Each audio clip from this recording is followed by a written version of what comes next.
Hi everybody, welcome back to the Limit Breakdown. We're going to do a quick look at episode 3 of House of the Dragon. And starting it off strong, Migs, what you think? Episode 3, season 2 of Days of Our Dragons. I mean, House of the Dragon, not Days of Our Lives. I'm getting my soap operas mixed up. No. That's a soap opera within a soap opera. Yeah, no, look, right. Days of Our Dragons. That was with Dr. Drake Dragon. This one was a little bit slower. Not a whole lot. I mean, I guess I think it was more for building of what's going to happen. I think they wanted really more than anything to kind of eliminate, I guess, what little doubts Rhaenyra has left as far as what course of action she needs to take, because everybody was pushing her to do something. Yeah. And yeah. I don't know if they necessarily are thinking some of these plans through. I agree with what you're saying, Riz, and let me speak my mind, and I think that will help you form your mind. Okay. So this episode, like you mentioned, was basically just a build up for what's going to happen. Yeah. Right. So obviously the whole time Rhaenyra and Alicent are hesitant on what actions to take, specifically Rhaenyra, and she's like, "Let me do. When you need something done, do it yourself." Yeah. And she is basically doing that, which she's been known to do that in even the previous season and previous episodes, where she's like, I'm just gonna do stuff myself. And to do that, she goes to find Alicent and talk to her directly and be like, this is what I'm gonna do. We'll come back to that in a second. And to clear all doubts or to figure out diplomacy. Right. And that was what's going through her mind. Once they have a conversation face to face and obviously no resolution can be met, now I think it's more clear of what's going to happen as a spectator. What's going to happen now? They're like, bro, war. Yeah. There's no saving grace. And Alicent said it herself. She's like, there's no turning back. It's too late now. Which is, as a fan going forward, now we know the next few episodes are just going to be insane. Yeah. Right. Which brings to light what happened earlier in their episodes when those two clans, the bodies were littered. So the Blackwoods versus the Brackens. I was about to say Blackens. The Brackens, right? And massive fights over who they think is the ruler, right? Well, it's interesting that you bring that up, because it was touched on a couple of times in the episode that they've been feuding for so long, the Blackwoods and the Brackens, that nobody even really remembers how it all started. Or care. They're just like, we just hate the other side. Yeah, if you remember in season 1, there was beef between them when they were both trying to vie for Rhaenyra's hand. Oh yeah, okay. The little boy that killed the other night. Like, there's always been beef between them, and Rhaenys, when she was talking to Rhaenyra as they were burying the twins, she kind of alluded that the hot-blooded people were making decisions now, and that pretty soon nobody was gonna know or even care who started what, or they were just gonna be out for blood. Yeah, it's just blood for blood. And another quote that she had said there, she's like, it's not the exact quote, I can't remember, but it was basically along the lines of, you don't want our kins to be fighting for a war they have no idea what it's about. Yeah. Right? They're just fighting for the sake of fighting. Yeah. Which I thought is a fantastic quote. Which led Rhaenyra to go out and talk to Alicent. And then on top of that, on the other hand, Sir Crispy Cole is going on an expedition to, to Harrenhal. Yeah. To recruit them, basically, where, coincidentally, Daemon has parked his dragon. Is it just me, or did it seem like Crispy Cole was just scared shitless the whole time? Like, he looked like he was in over his head. Yeah. Like, he was just kind of like, I'm just winging it at this point. I will say I do like his little necklace, the hand necklace. That actually was pretty different. I don't think I've seen that necklace before. No. Iterations. It's always been the pin or the pendant. So I do like that iteration. And then they take Alicent's brother on the expedition with him. I feel like he's going to die. I thought he was going to die when the dragon came down and scared, but I will say I was a little I felt a little bit for Crispy Cole because he showed his true leadership. He's like, oh, there's a scout. We need to get to the under the trees, and he's like, we're not stopping at inns. Well, that was always his forte before. He was a field commander. He was a warrior. Like that's where he shines, and I feel like him going out into battle is probably the best place for him, strategically speaking. But like you said, everything else that comes with being handed the king, like you could tell he was way over his head. And man, Allison is pissed. Yeah, their interaction was just awkward. Yeah, it was just awkward the whole time. They're like, yeah, will you take this? Yeah, when he would, yeah, when like, yeah, she's just like, I'm gonna give it to you, but I'm complaining the whole time. Yeah, their interaction seems really weird to me. Yeah, whatever it was, I'm pretty sure the banging is gonna be done for. Or it's like anger. Thank God. Yeah, that's true. And obviously on the king's side, Aegon. Thank you. Blew my mind, or blanked my mind. So Aegon obviously is trying to now. He's cosplaying the Conqueror. He went and he got his grandpappy's armor, and he put it on, and it doesn't quite fit right. So he's I will say in this episode, and I've started noticing in the last episode, and I've noticed definitely in this episode, he is, and we had talked about it before, he is genuinely trying to be a good king. Yeah. But he is, obviously, he does not have the wisdom to be where he wants to be, but I can see, because when he gets advised by Laird, it's like, hey, maybe you should stay here, right? Because he formed it in a way. He's like, okay, I'll stay. And then the other guards were like, oh, well, this guy is new. Let's go take him out. He goes to basically a normal tavern, not where like a king would sit. He goes to a normal tavern with peasants, or the common folk, sorry. Yeah. And he's like, I will buy rounds for everybody, and we sit in the corner. That is a very like nice gesture. Who does that, right? No other king or queen before it, I don't think, in my opinion, has done that, which to me is fantastic. Now he got a little too drunk, and then he goes to the brothel. I mean, it gave me a little bit shades of Robert Baratheon, but in that aspect of it. But Robert could also back it up, because like if somebody stepped up to Bobby B, it was gonna be a bad day. So I actually really like. I'm kind of now rooting for Aegon a little bit. So here's one of the things that I do appreciate that they were doing, because I think, and like I said, we talked about it before, that they were leaning too hard into getting everybody to support Rhaenyra and Team Black, and they had just basically turned everybody on the green side into mustache twirling villains. Yeah. And I think them trying to humanize Aegon a little bit is helpful, because it kind of shifts things into more of a balanced dynamic.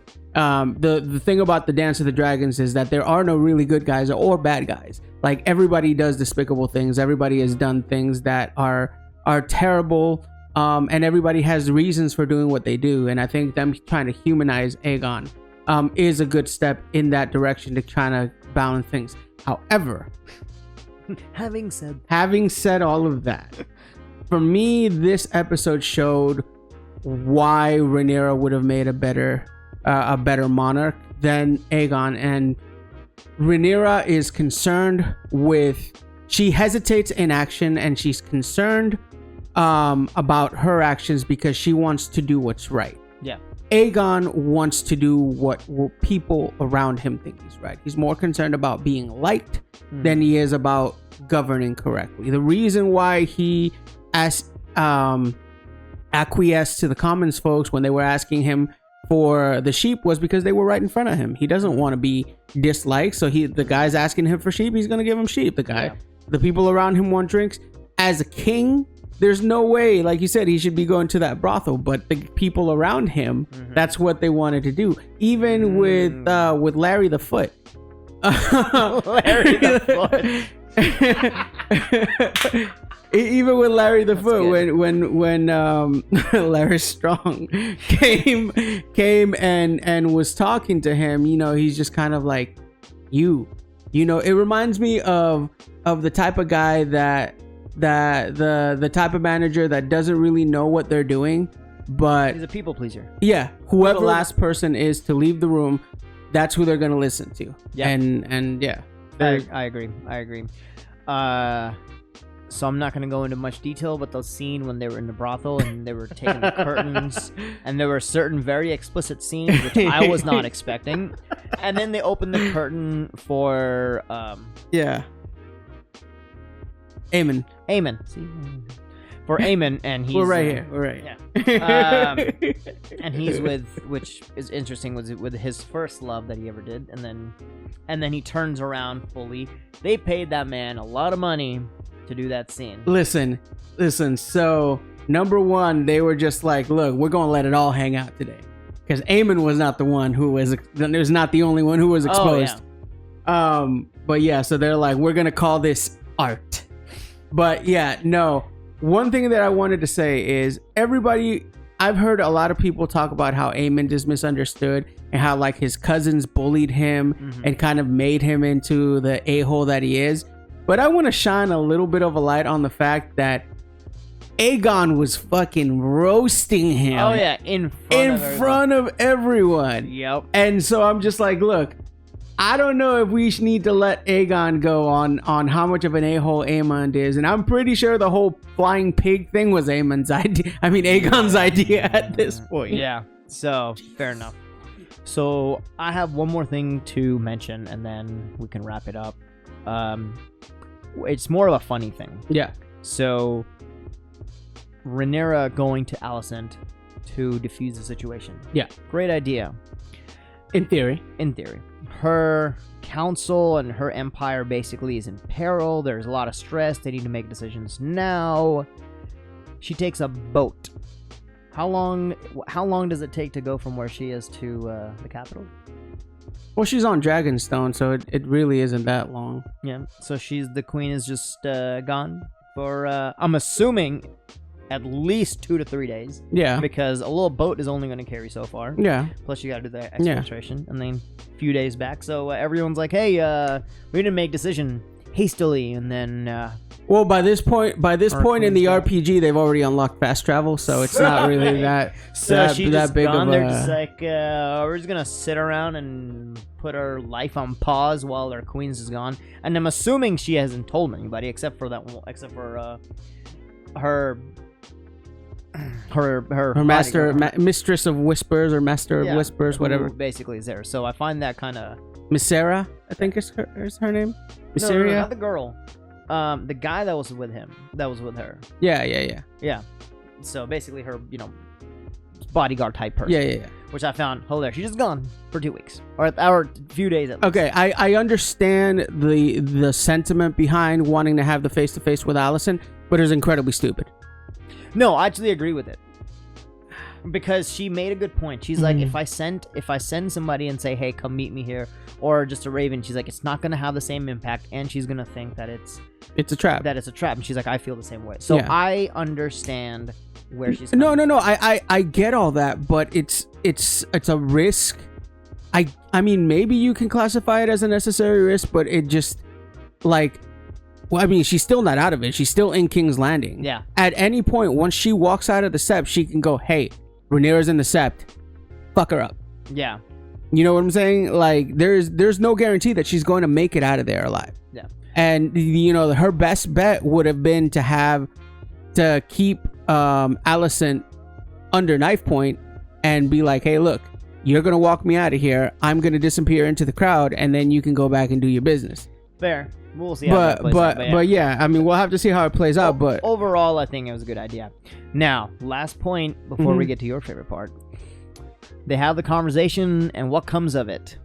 Alicent realizes that her husband was talking about a story about Aegon the Conqueror. Yeah. And Rhaenyra realizes that her dad, or that Alicent, was misunderstood and was talking about the story. Alicent is dumb, and the Aegons and the Targaryens need to find a new fucking name. And she didn't. Yes, that is true. She didn't know. Again, in her defense, she had no idea what it was. All she heard was this. She had no idea. In Alicent's defense, it's fine. At that point, she would have been like, hey, this is a misunderstanding. And she goes, nah, It's too late, like we said at the beginning. It's too late. And she's like, I will never admit that I was wrong. Well, I mean, it's not even that. It doesn't matter at this point, because even if she went back to Aegon right now and was like, hey, I made a mistake. I misunderstood. And, whatever. His son was just beheaded. Yeah. Like, he just dismissed Otto as hand of the king. Like, the wheels are spinning. The dragons are flying. Like, it's not. It is truly too late. Yeah. And because it's too late, what does the fans of the internet do? So now that we've talked about the episode itself, we're going to throw some levity into this segment with my favorite part, which are some of these memes and internet reactions after the episode. So bring it on, internet. All right, so here we go. Best memes of episode 3, according to what I found.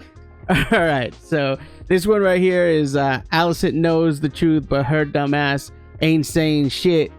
We're about to see all of these poor dragons die because of a misunderstanding. This one, me praying to the gods that episode 3 doesn't end with Alicent and Cole banging. I'm so glad about that one.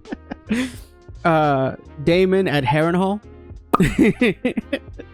That was pretty great. I was like, wait, is this whole thing abandoned? Like, where is everybody? Pretty sure Damon was thinking the same thing. This face is gonna be all over the place for a while. The face you make when you realize that the death of all but 4 of the dragons and your house being brought to near ruin is all because your ex-bestie / mother-in-law is a fucking idiot. Oh man. The most important part of the episode. Aemon, wanna see my pic? Alicent, when she learned the truth about what Viserys meant, there's a good chance they might have committed some light treason. About that. Oh yeah, all the guards in Westeros, everywhere. What would you say that it is that you do here? Oh my god, people are just going in and out. When the latest episode of House of the Dragon releases and it doesn't end with Alicent and Cole hooking up. A blessing from the 7. The screenwriters for season 2 episode 3. Guys, we're gonna show everything. Yeah, that one's again, this face. Rhaenyra's face when she realized that Alicent made her son king because she mixed up her Aegons. I'm wheezing. They need new names. This one, you're serving face. You're dressed as a septa and you're serving holy face. This one right here. Me when Aegon pulled the curtain. Again, if I send this picture to you, that means I think you're an idiot. We're going to be using this one a lot. Aemond again this episode. Yeah, that's the one. That's oh my Crispy God. Cole's face when he showed up to work his first day as Hand of the King. And this one to close it off, Kristen Cole survives another episode. Speaking of Crispy Cole, I'm gonna end this with something that I found out recently. Okay. I told you about this earlier. So, if you do not like a character in a TV show, movie, video game, whatever, do not send hate mail to the actor portraying them. So, Kristen Cole, who obviously we do not like, the actor Fabian Freckle has been receiving lots of negative comments on his Twitter handle, like really bad, nasty comments, to where he had to limit his comment section, which I think is kind of negative, guys. So I understand being a fan of a show, being a fan of things like that, but just because you don't like a character is not the fault of the character or the actor. The actor is basically portraying them, and in my opinion, portraying them well, to the fact that it's inciting an emotion out of you. Great writing and great acting. Do not hate the character. Obviously, this has happened before, infamously, with Joffrey from Game of Thrones. The actor who portrayed him did such a, he was so hated that he literally quit acting because he got so many death threats. So please, please, please, as a fan and as a human being, do not hate an actor because of their portrayal of something. It's not them, they're just acting. Yeah, you can hate the character, but the people are doing their job. Don't be jerks. Yeah. But that's our quick take on episode 3 of House of Dragons. Let us know what you thought in the comments below.